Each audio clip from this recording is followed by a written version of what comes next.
For a while now, football fans and critics have been debating whether Arteta is a fraud or not. But I'm not here to debate. Here we start to prove it. Because we can all agree that with nearly £1 billion spent in 6 years, that should not equate to just one FA Cup.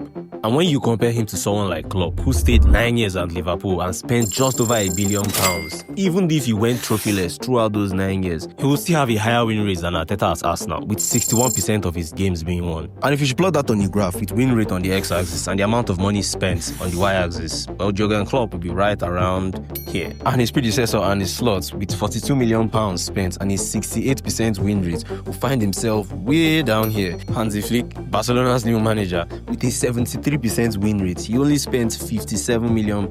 That will land him right around here. Pep Guardiola, who has stayed nearly 10 years in Manchester City and has spent over £1.7 billion with a 71% win rate, will find him way up here. And once we begin to plug in more managers like Carlo Ancelotti, Xabi Alonso, Xavi Hernandez, Vincent Kompany, then we'll begin to see the real picture this chart is trying to portray. With managers that spend a lot of money and also win a huge percentage of their games right around here, and managers that don't really spend the much but make the most of those money and win a high percentage of their games right around here. And every president's worst nightmare, managers that basically don't win shit, right there at the back. And you're probably wondering, when does Mikel Arteta come into all of this? Well, he's right around here.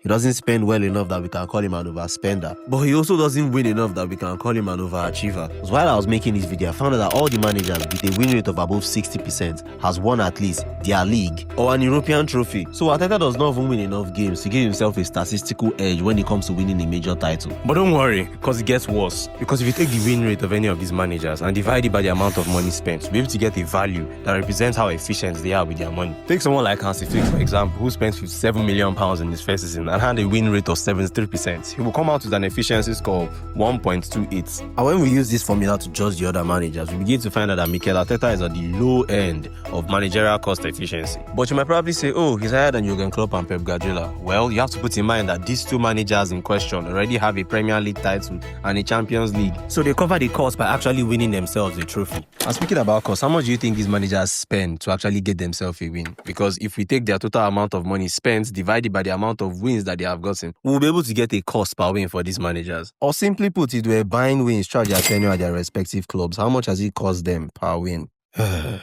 Well, and his slot is by far the cheapest with £1.63 million per win, followed by Hansi Flick with £2.5 million per win. But when we skip all of those guys and go to the extreme end, we find Pep Guardiola with £63 million per win. This guy basically just throws money to get himself just one win. And following him right behind is Jurgen Klopp with £43 million per win. And then we have Arteta.